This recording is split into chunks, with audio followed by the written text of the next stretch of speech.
April 9, 1942, afternoon 1500 hours. The Bataan Peninsula, Philippines. Corporal James Hartley was dirty, exhausted, and starving. For 4 months, he and thousands of other American and Filipino soldiers had been holding a defensive line against overwhelming Japanese forces. Food had been rationed to near starvation levels. Medical supplies had run out weeks ago. Ammunition was nearly exhausted. Disease was spreading through the ranks. The American commander, General Edward King, had made the decision. Continued resistance was futile. The American forces would surrender. Hartley watched as American soldiers began laying down their weapons. Officers were destroying documents and burning supplies rather than allowing them to fall into Japanese hands. The fighting was ending. The war, for Hartley and approximately 76,000 other American and Filipino soldiers on the Bataan Peninsula, was over. But the real ordeal was just beginning. Japanese soldiers began herding the American prisoners into groups. The prisoners were ordered to march. They were given almost no food, almost no water. They were forced to march in the Philippine heat, their bodies already weakened by malnutrition and disease. Hartley collapsed after approximately 8 kilometers of marching. A Japanese soldier beat him with a rifle but for falling behind. He was forced to continue. Around him, other American soldiers were also collapsing. Some were being beaten. Some were being executed for falling behind. This was the beginning of what would become known as the Bataan Death March. Over the course of the next 2 weeks, approximately 10,000 prisoners died during the march. They died from disease, from starvation, from beatings, from executions. For many American soldiers, the Bataan Death March was the first of many horrors that they would experience while imprisoned by the Japanese. This is the story of American prisoners of war held by Japan during the Second World War. It is a story about the systematic abuse and dehumanization of prisoners. It is a story about men pushed beyond the limits of human endurance. It is a story about survival, resilience, and the question of what humans can endure while maintaining their humanity. It is quite simply a story about hell. To understand what happened to American prisoners of war in Japanese hands, it is necessary to understand the cultural and ideological context in which the Japanese military operated. Japanese military culture was built around concepts of honor, duty, and absolute loyalty. Surrender was considered the ultimate shame. A Japanese soldier who surrendered rather than fighting to the death was considered a coward and a traitor. A Japanese officer who allowed himself to be captured was considered to have brought dishonor upon himself and his unit. The Japanese military code, known as the Bushido Code, emphasized that it was preferable to die than to suffer the shame of capture. Because of this cultural context, the Japanese military had not developed systematic policies for the treatment of prisoners of war. The Japanese military assumed that there would be relatively few prisoners, that most enemy soldiers would fight to the death rather than surrender. The Japanese military was unprepared for the large numbers of prisoners that it suddenly captured when American forces in the Philippines surrendered. More fundamentally, the Japanese military viewed prisoners of war with contempt. A soldier who had surrendered was, from the perspective of Japanese military culture, already a failure.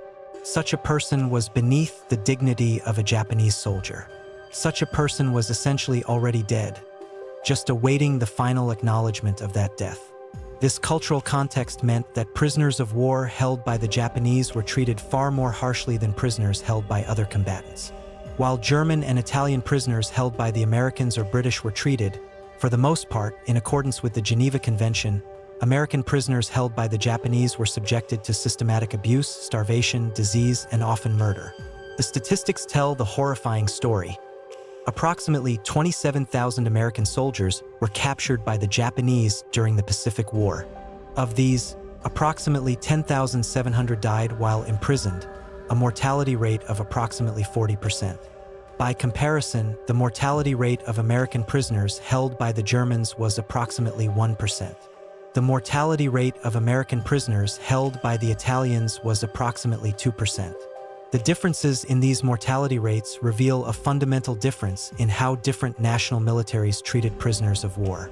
The Bataan Death March is, in many respects, the most famous example of Japanese mistreatment of prisoners of war. After the surrender on April 9, 1942, approximately 76,000 prisoners, American soldiers and Filipino soldiers, were ordered to march from Bataan to Camp O'Donnell, a distance of approximately 100 kilometers. The prisoners were given virtually no food. Water was rationed to a few sips per day. The march took place in Philippine heat and humidity that was nearly unbearable. The prisoners were already weakened by months of combat and malnutrition. Japanese guards riding on horseback supervised the march. The guards were often brutal. Prisoners who fell behind were beaten. Prisoners who attempted to stop for water were struck with rifle butts. Prisoners who attempted to help fallen comrades were sometimes executed. One American soldier who survived the march, Private Robert Pryor, later described what he witnessed. Men were dying around us constantly. Some from disease, some from beatings, some from simple starvation and heat exhaustion. The guards seemed to take pleasure in inflicting suffering. If you fell, they beat you. If you asked for water, they beat you. If you tried to help a friend, they beat you. It seemed like the purpose of the march was not simply to move us from one place to another, but to kill as many of us as possible while we were moving. By the time the survivors reached Camp O'Donnell after 2 weeks of marching, approximately 10,000 prisoners had died. Of the original approximately 76,000 prisoners who began the march, only about 66,000 reached the camp alive. The Bataan Death March became one of the most notorious examples of war crimes committed during the Second World War. In post-war trials, Japanese military officers responsible for the march were prosecuted for crimes against humanity. Some were executed for their roles in the Death March.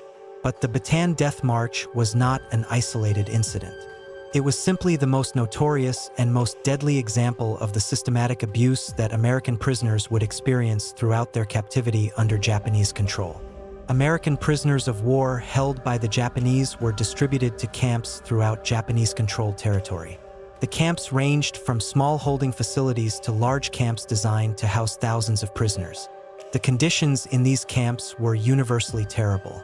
Food was insufficient. Prisoners received rations that were far below what was necessary to maintain health and strength. A typical meal consisted of a small bowl of rice, sometimes supplemented with a small amount of vegetables or fish. Prisoners were slowly starving to death. Medical facilities were inadequate or non-existent. Prisoners suffered from diseases including dysentery, malaria, beriberi, pellagra, and numerous other conditions. Without proper medical treatment, these diseases were often fatal. Many prisoners died not from wounds inflicted by guards, but from preventable diseases. Work conditions were brutal. Prisoners were forced to work long hours, often 12 to 16 hours per day, in mines, on docks, in factories, and in other locations. They were forced to work while undernourished, while sick, while injured. They were beaten if they could not meet work quotas. Living conditions were degrading. Prisoners were crowded into barracks with inadequate sanitation. Hygiene was virtually impossible. Diseases spread rapidly through overcrowded and filthy conditions. Guards abused prisoners routinely. Beatings were common for minor infractions. A prisoner who spoke out of turn, who did not move fast enough, who failed to understand an order that was given in Japanese. Any of these could result in beating or worse. The fundamental purpose of these camps seemed to be not simply to hold prisoners until the end of the war, but to extract maximum labor from prisoners while providing minimum resources for their survival. The camps operated on the assumption that if prisoners died, they could be replaced with new prisoners. There was no incentive to keep prisoners alive. Understanding how Japanese guards and officers treated prisoners requires understanding the cultural and ideological framework within which they operated. Japanese soldiers were taught that surrender was dishonorable. They were taught that a soldier who was captured had already failed, had already violated his duty to his emperor and his nation. From this perspective, prisoners of war were failures and cowards. They were deserving of contempt and abuse. More broadly, Japanese military ideology emphasized the superiority of the Japanese race and the Japanese warrior spirit. American soldiers, from the perspective of Japanese military indoctrination, were inherently inferior. They were from a materialistic, decadent society. They lacked the spiritual strength of Japanese soldiers. They deserved to suffer. Additionally, Japanese officers and guards had often experienced atrocities committed by other nations' forces. Some Japanese soldiers had family members killed in American bombing raids or combat operations. These Japanese soldiers sometimes viewed mistreatment of prisoners as a form of revenge. The combination of these cultural, ideological, and personal factors created an environment in which the abuse and mistreatment of prisoners was normalized and even encouraged. Japanese guards who treated prisoners harshly were not punished. Japanese officers who extracted brutal labor from prisoners were not censured. Instead, the system rewarded those who were most efficient at extracting labor and most willing to use violence to enforce discipline. For American prisoners held in Japanese camps, the daily reality of captivity was a grinding existence of hunger, disease, and fear. A typical day in a prisoner of war camp began with dawn. Prisoners were awakened by guards and ordered to assemble. Roll call would occur, with guards counting prisoners to ensure that no one had escaped or died during the night. Sometimes the roll call took hours, with prisoners forced to stand in the sun or rain while guards slowly and methodically counted. After roll call, prisoners would receive breakfast, a small bowl of rice or gruel, sometimes with a few vegetables. Water was scarce, and prisoners were often thirsty. Then prisoners would be marched to work sites. The work could be anything: mining coal, unloading ships, building fortifications, working in factories. The work was hard and often dangerous. Prisoners worked long hours, typically 12 to 16 hours, with only brief breaks. Around noon, prisoners might receive lunch, another small bowl of rice or gruel. For many prisoners, this was the only food they would receive all day beyond breakfast. Afternoon and early evening were spent continuing work. Guards supervised prisoners with weapons drawn, ready to use violence if prisoners slowed down or stopped working. As evening approached, prisoners would be marched back to the camp. Dinner consisted of another small bowl of rice or gruel. For many prisoners, the total food intake for the day was insufficient to maintain health and strength. After dinner, prisoners had little to do. They were confined to barracks or to a small area of the camp. They were not allowed to leave without permission. Guards patrolled constantly, and prisoners could be beaten for minor infractions. Prisoners would attempt to sleep on crowded floors, often infested with rats and insects. Many prisoners suffered from insomnia, a combination of physical hunger, disease, fear, and psychological distress made sleep nearly impossible. This routine repeated day after day, week after week, month after month. For prisoners held for years, it repeated for years on end. The psychological impact of long-term captivity in brutal conditions was profound and lasting. Prisoners experienced constant fear. They were never certain whether they would survive the day. Guards could execute prisoners for seemingly arbitrary reasons. Prisoners could die from disease at any time. The uncertainty was constant and consuming. Prisoners experienced profound grief and loss. Prisoners watched friends and comrades die around them. Prisoners experienced the death of people they had trained with, fought with, lived with for years. The accumulation of loss, death after death after death, had a profound psychological impact. Prisoners experienced deep shame and humiliation. They were beaten, degraded, and dehumanized by guards. They were forced to do degrading things. They were treated as less than human. Over time, some prisoners internalized this treatment and began to believe that they deserved the treatment they received. Prisoners experienced depression and despair. Many prisoners believed that they would never survive captivity, that they would never see their homes or families again, that all hope was futile. This despair could be more deadly than disease. Prisoners who had given up psychologically often died even if they were physically capable of surviving. Some prisoners experienced psychological breaks. Some developed severe mental illness. Some exhibited behaviors that seemed to be coping mechanisms, humor, denial, obsessive rituals, that were attempts to maintain psychological equilibrium in circumstances that were psychologically overwhelming. But many prisoners also experienced something remarkable: resilience. Despite the brutality, despite the disease, despite the starvation, despite the psychological pressure, many prisoners survived. They survived by maintaining hope. They survived by maintaining bonds of friendship with other prisoners. They survived by maintaining some sense of their own identity and humanity in circumstances designed to strip those things away. In many camps, prisoners were forced to work in brutal conditions. One of the most notorious examples was the construction of the Burma-Siam Railway. The Japanese military wanted to build a railway connecting Burma and Siam, modern-day Thailand. The railway would reduce supply lines and improve military logistics. The Japanese used thousands of prisoners of war, American, British, Dutch, and others, to construct the railway. The construction was conducted in brutal conditions. The terrain was difficult and disease-ridden. The work was physically demanding.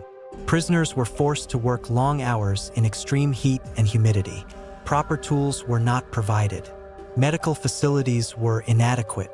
Prisoners died at extraordinary rates. Historians estimate that approximately 1 prisoner died for every 3 meters of railway built. For every 3 meters of track, 1 human being died. The causes of death were varied: disease, malnutrition, accidents at work, and beatings by guards.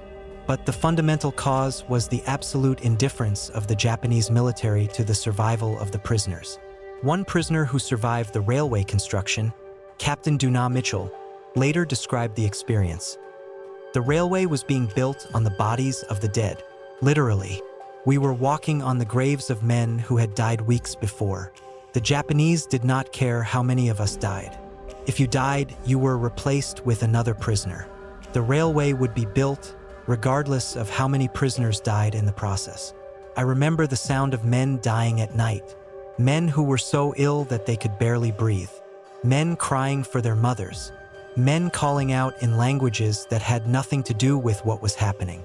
The sound of death became as familiar as the sound of the machinery that was building the railway. One might ask, why didn't prisoners escape? Why didn't prisoners resist their captors? Why did they accept this treatment? The answer is complex and reveals something important about the nature of captivity and control. Escape was nearly impossible. Prisoners were in territory controlled by Japan.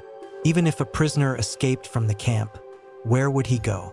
He would be in a foreign land, unable to speak the language, with no resources and no knowledge of how to survive. Recaptured prisoners faced execution. Resistance was also nearly impossible. Prisoners were heavily guarded and lightly armed with anything that could be used as a weapon. Guards had weapons and were willing to use them. Organized resistance would result in the death of the resistors and likely severe punishment for other prisoners as well. More fundamentally, prisoners were weakened by starvation and disease. A prisoner who is slowly starving to death and suffering from malaria is not in a psychological or physical state conducive to resistance or escape. But more important than any of these practical considerations was the fundamental power dynamic of captivity. Guards held absolute power over prisoners. Prisoners had no rights. Prisoners could be beaten, tortured, or executed for any reason or for no reason. This absolute power differential meant that resistance was essentially pointless. Some prisoners did resist, small acts of resistance, not dramatic escapes. A prisoner might secretly steal an extra handful of rice. A prisoner might help an injured comrade when guards were not looking. A prisoner might maintain a secret diary, recording what was happening. These small acts of resistance were acts of maintaining human dignity in circumstances designed to strip it away. But large-scale resistance was not feasible. Prisoners were forced to accept captivity and endure. As the war in the Pacific turned against Japan, American forces began liberating occupied territories. When American forces liberated camps holding prisoners of war, what they discovered shocked even soldiers hardened by years of combat. Liberated prisoners were skeletal. Many weighed less than 100 pounds, half of their pre-capture body weight. Many were barely alive, their bodies so weakened by starvation and disease that recovery seemed nearly impossible. The camps themselves were horrifying. The barracks were infested with rats and insects. The sanitation was abysmal. Dead bodies were often still present, left in corners or buried in shallow graves nearby. American military personnel who liberated the camps reported being stunned by the condition of the prisoners. A colonel who liberated a camp in the Philippines reported, We found prisoners who were so weak they could not stand.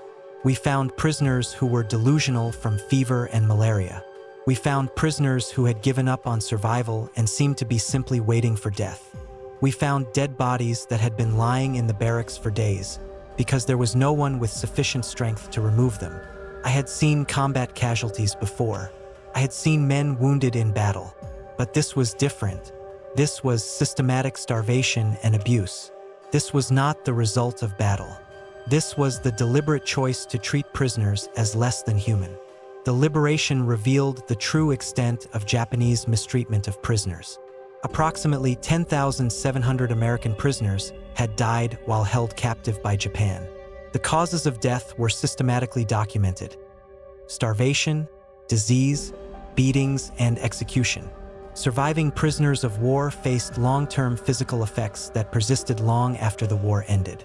Many survivors suffered from permanent damage caused by prolonged malnutrition. Their bodies had been damaged during years of captivity in ways that never fully healed. Many had weakened immune systems and were susceptible to illness and disease for the rest of their lives. Many survivors suffered from tropical diseases that they had contracted in the camps. Malaria, in particular, remained a chronic condition for many survivors. A survivor might experience recurring malarial fevers decades after the war ended. Many survivors suffered from the physical effects of abuse. Some had permanent injuries from beatings. Some had joint damage from working in brutal conditions. Some had scars, both physical and psychological, that never fully healed. Some survivors developed what would now be recognized as autoimmune diseases, likely triggered by the immune system's response to prolonged malnutrition and stress. The physical toll of captivity meant that many survivors never fully recovered their health. They lived the remainder of their lives with chronic conditions that were direct results of their captivity. Perhaps more significant than the physical effects of captivity were the psychological effects. Many survivors experienced what would now be recognized as post-traumatic stress disorder. They experienced nightmares, anxiety, depression, and difficulty sleeping. They experienced intrusive memories of the camps that appeared unbidden and uncontrollable. Many survivors experienced difficulty readjusting to normal life. They had been imprisoned for years. They had experienced things that civilians could barely comprehend. They returned to America to find a society that was largely untouched by war, a society that had not experienced the deprivation and brutality that they had experienced. Many survivors experienced difficulty with relationships. Some had severe trust issues, struggling to form new relationships or maintain existing relationships. Some had anger management problems. Some experienced depression that lasted for decades. Some survivors turned to alcohol or drugs as a way to cope with the psychological effects of their captivity. Some became isolated, withdrawing from society and attempting to move on alone. One survivor, who spent 4 years as a prisoner of war and was liberated when the war ended, described the psychological aftermath decades later. "I returned to America to find that the war was over, that everyone wanted to move on, that everyone wanted to forget. But I could not forget. I still dream about the camps. I still hear the sounds. I still smell the smells. I still feel the hunger. When I was in the camp, I told myself that if I survived, I would appreciate every moment of freedom, every meal, every opportunity. But I found that I could not simply move on. The camps had changed me. The camps had marked me. For the rest of my life, I would be a man who had been broken and had survived." After the war ended, the question arose: how should Japanese military officers and guards responsible for the abuse of prisoners of war be punished? War crimes trials were established. Japanese military officers who had been responsible for camps or who had participated in abuse were investigated and prosecuted. Some Japanese officers were convicted and executed. The commander responsible for a particular camp might be convicted of crimes against humanity and sentenced to death. Guards who had participated in beatings and killings might be prosecuted and imprisoned. But the prosecution of war crimes was incomplete. Many Japanese officers escaped prosecution. Many Japanese guards were never identified or captured. The scale of the atrocities was so enormous that comprehensive justice was essentially impossible. More fundamentally, There was the question of whether execution or imprisonment of Japanese officers served any meaningful purpose. It did not restore health to prisoners. It did not return the dead prisoners to life. It did not undo what had been done. Some survivors expressed anger that more Japanese officers were not prosecuted. Some survivors expressed frustration that many Japanese soldiers and officers simply returned to normal lives after the war, their participation in war crimes unpunished. Other survivors, particularly those who had developed a kind of philosophical perspective on their captivity, expressed the view that dwelling on revenge and punishment did not serve the interests of healing and moving forward. One of the most important aspects of the aftermath of the prisoner of war experience was the recognition of what the survivors had endured and the recognition of their sacrifice. American society gradually came to understand that American prisoners held by the Japanese had endured experiences that were nearly unbearable. The prisoners had been systematically abused, starved, and worked to death. The prisoners who survived had done so through extraordinary resilience and determination. Over decades, American society developed greater recognition for prisoners of war and for the sacrifices they had made. Memorial services were held. Monuments and memorials were erected. Historians documented the experiences of prisoners and ensured that the stories would not be forgotten. The recognition, however late, served an important psychological purpose for many survivors. For years, many survivors felt that their experiences had been forgotten or ignored by American society. When recognition eventually came, it validated their experiences and acknowledged their suffering. One survivor, reflecting on late-coming recognition, said, "For years after the war, I felt that what I had endured was not fully understood or appreciated. The military service was recognized. The combat veterans were celebrated. But the prisoners of war were often overlooked. It took decades for American society to fully understand what we had endured. When that recognition finally came, it meant a great deal. It meant that my suffering was finally acknowledged, that my survival was finally appreciated." For many survivors of Japanese prisoner of war camps, the recovery process was extraordinarily long. Some survivors were able to return to relatively normal lives relatively quickly. They were able to get jobs, start families, and move forward. But even these survivors often carried invisible wounds, psychological scars, and physical weaknesses that affected them for the rest of their lives. Other survivors struggled for decades to recover. They experienced chronic depression, chronic anxiety, and difficulty functioning in society. Some never fully recovered and struggled with psychological and physical health problems until their deaths. The recovery process was often complicated by inadequate psychological support. American society in the 1940s and 1950s did not fully understand post-traumatic stress or provide appropriate mental health treatment for survivors. Survivors who sought psychological help were often stigmatized. Many survivors suffered in silence, attempting to move forward without proper support. As decades passed and American understanding of psychological trauma improved, survivors began to receive more appropriate support. But for many survivors, this support came late, decades after the initial captivity and trauma. The most powerful testimony to the experiences of American prisoners of war held by the Japanese comes from the survivors themselves.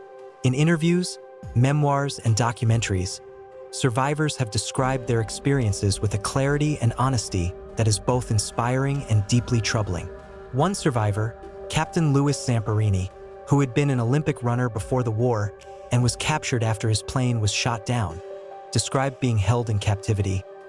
"I had been an athlete. I had trained my body. I had disciplined myself. But in the camps, I was systematically broken down. My body was starved. My mind was tortured. I was beaten regularly. I was humiliated constantly. The Japanese guards seemed to take pleasure in breaking me, in destroying everything I had built as an athlete, everything I had accomplished as a man. But I refused to be completely broken.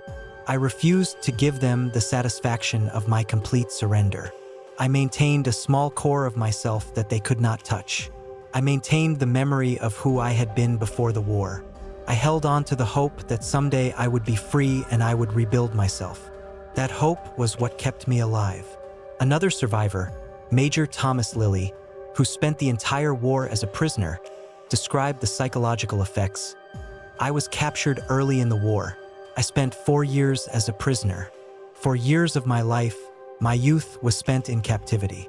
I missed the liberation of Europe. I missed significant parts of my own life and development as a man. When I was liberated and returned to America, I found that I could not simply pick up where I had left off. I was not the same person who had left America 4 years earlier. I had been changed by my experiences in ways that I could not fully articulate or understand. I had seen things and experienced things that had marked me permanently." When we examine the statistics of American prisoners of war held by the Japanese, what emerges is a picture of extraordinary suffering and extraordinary resilience. Approximately 27,000 American soldiers were captured by the Japanese during the Pacific War. Of these, approximately 10,700 died while imprisoned, a mortality rate of approximately 40%. By comparison, approximately 130,000 American soldiers were captured by the Germans during the European War. Of these, approximately 1,121 died, a mortality rate of approximately 1%. Approximately 25,000 American soldiers were captured by the Italians. Of these, approximately 254 died, a mortality rate of approximately 1%. The difference in mortality rates is staggering. American prisoners held by the Japanese were 40 times more likely to die than American prisoners held by the Germans or Italians. This statistical difference reflects a fundamental difference in how different combatants treated prisoners of war. The Japanese military, operating under a cultural code that viewed surrender as dishonorable and that emphasized the superiority of Japanese warriors, systematically abused and killed prisoners. The Germans and Italians, while not treating prisoners well by modern standards, generally attempted to comply with international standards for the treatment of prisoners of war. The statistics also reflect the physical conditions of captivity. The Japanese camps were often located in tropical regions with harsh climates and endemic disease. The camps were systematically underfed and undersupplied. The guards were trained to view prisoners with contempt and abuse. One question that haunts the history of Japanese prisoner of war camps is, why? Why did the Japanese military systematically abuse and kill prisoners when those prisoners could have been kept alive and used as valuable labor? From a purely pragmatic perspective, keeping prisoners alive would have made sense. Healthy prisoners could perform more labor than sick prisoners. Prisoners who were not starving would be more able to work. Yet the Japanese military chose instead to work prisoners to death while starving them. Part of the answer lies in ideology. Japanese military ideology viewed prisoners as less than human.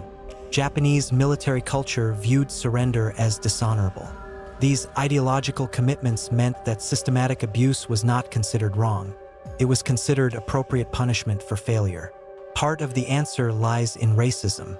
Japanese military officers and soldiers had been taught that other races were inferior to Japanese. Prisoners from Western countries were viewed as racially inferior and therefore deserving of abuse. Part of the answer lies in logistics. The Japanese military was struggling to supply its forces across vast territories. Japanese soldiers themselves were often undernourished and lacking supplies. In this context, the decision to prioritize resources for Japanese soldiers over prisoners seemed rational, even if it resulted in mass death of prisoners. But beneath all of these explanations lies something more fundamental: the belief that human beings can be treated as disposable when they are no longer useful. For Japan, the post-war period brought a reckoning with the reality of Japanese war crimes against prisoners of war. Japanese society had to confront the fact that Japanese military forces had systematically abused and killed prisoners. Japanese society had to confront the fact that Japanese military officers had participated in atrocities.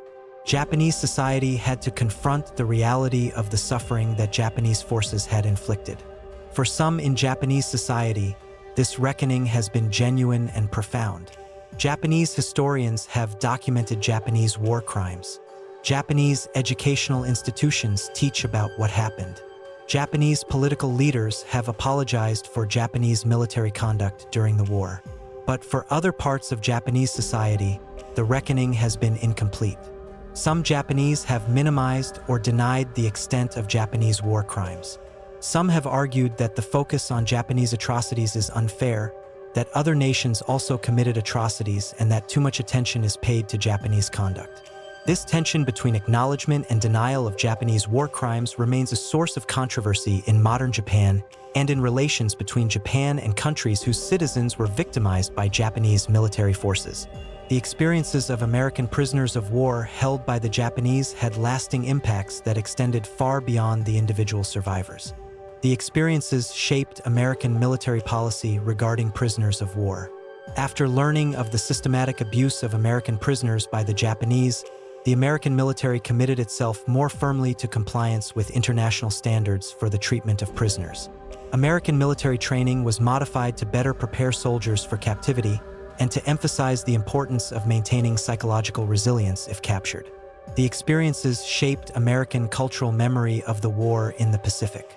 The brutality of the Japanese treatment of prisoners became one of the defining characteristics of the Pacific War in American consciousness. The image of American prisoners dying by the thousands in Japanese camps became central to how Americans understood the war in the Pacific. The experiences shaped American relationships with Japan after the war. The knowledge of systematic Japanese abuse of prisoners contributed to American demands that Japan surrender unconditionally and that Japan acknowledge war crimes. The experiences also contributed to American determination to reform and reshape Japanese society after the war. While we have the testimony of survivors, we must also acknowledge the voices of those who did not survive. Approximately 10,700 American prisoners of war who died in Japanese captivity. These men died far from home.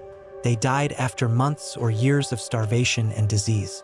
They died in prison camps that were designed to extract their labor while providing minimal resources for their survival. They died hoping that someday they would be liberated and returned home. But liberation never came for them. Death came instead. The names of most of these men are recorded in military records. Their families knew that they had been captured and held prisoner. Their families often did not learn how they died until the war ended and survivors could provide details. For the families of the men who died in Japanese captivity, there was a particular kind of grief. Their loved ones had survived the initial capture, had endured captivity for months or years, and had died in circumstances that were often brutal and degrading. The families had to reconcile themselves to the knowledge that their loved ones had suffered greatly before death. In modern times, American society has created various memorials and remembrances for prisoners of war held by the Japanese. The National Memorial to American Prisoners of War in Java, Indonesia, marks the site where thousands of prisoners died. The memorial attracts visitors who wish to pay respects to those who died in captivity. The Bataan Corregidor Memorial on the Philippines marks the site of the Bataan Death March. The memorial serves as a reminder of the approximately 10,000 prisoners who died during the march.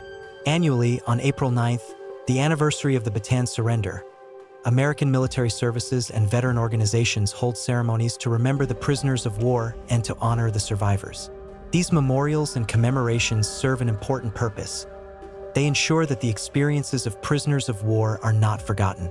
They ensure that future generations understand what these men endured and what they sacrificed. The history of American prisoners of war held by the Japanese offers lessons that extend far beyond the specific historical circumstances of the Second World War. The first lesson is about the capacity for cruelty. Human beings, under certain conditions, are capable of treating other human beings with extraordinary cruelty.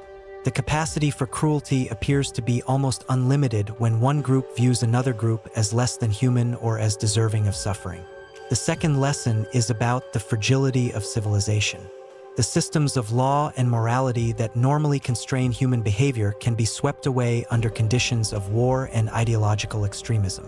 When laws governing the treatment of prisoners are abandoned and when ideology teaches that certain groups deserve abuse, systematic cruelty becomes possible. The third lesson is about resilience.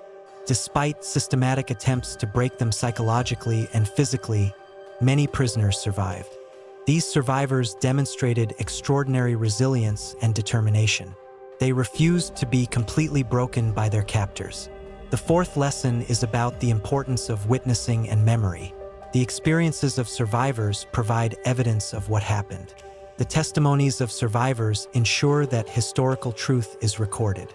Without these testimonies, the experiences might be forgotten or denied by future generations. The fifth lesson is about the importance of standards for the treatment of prisoners of war. International laws governing the treatment of prisoners evolved partly in response to atrocities committed during the Second World War. These laws are designed to protect prisoners and to ensure that they are treated humanely. The history of American prisoners held by the Japanese demonstrates why these protections are necessary. When we tally the costs of the Japanese captivity of American prisoners of war, the accounting is tragic and devastating. Approximately 10,700 American soldiers died in Japanese captivity. Each death represents not only the loss of a human life, but also the loss of years of potential life, potential relationships, potential contributions to society that those individuals might have made had they lived. The survivors, approximately 16,300 American soldiers who were liberated from Japanese captivity, carried the marks of their experiences for the rest of their lives. Physical marks: weakened bodies, damaged immune systems, chronic diseases. Psychological marks: trauma, anxiety, depression that affected them throughout their lives. Families lost loved ones. Communities lost their young men. American society was forever changed by what had happened to its prisoners in Japanese hands. But the accounting must also include the resilience. The accounting must include the fact that approximately 60% of American prisoners held by the Japanese survived and returned home. The accounting must include the fact that these survivors went on to rebuild their lives, to start families, to contribute to their communities and to society. The accounting must include the fact that the experiences of these prisoners contributed to international agreements about the treatment of prisoners of war, agreements that have, over the decades since the Second World War, reduced the likelihood of similar atrocities being repeated in subsequent conflicts. The accounting, ultimately, is one of immense suffering, immense loss, but also immense resilience and the human capacity to survive and to rebuild even after experiences of extreme brutality and degradation.